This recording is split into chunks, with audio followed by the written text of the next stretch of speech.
Hey, what's up guys? So in this video, we will see how to lock the hidden photos on any iPhone.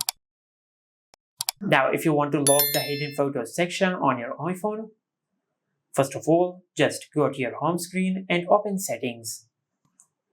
Then tap on Face ID and passcode. Now, first of all, just set up a passcode on your iPhone. For that, just tap on Turn on Passcode. Then create your passcode. Select Use Anyway. Now just enter your passcode one more time to confirm your passcode. Now after you create a passcode for your iPhone, for the second step, just go back and in the main settings page, just tap on Apps. Now from this app list, just look for the Photos app, then tap on it. Now from here, you will find the option of Use Passcode. Now just make sure you enable this option. Now after you enable the Use Passcode option on your iPhone, you will lock the hidden photos section. Just like that.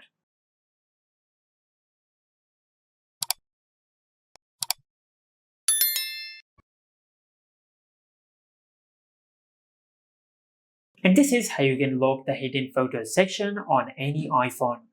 Make sure to like, comment, and subscribe. Thank you for watching.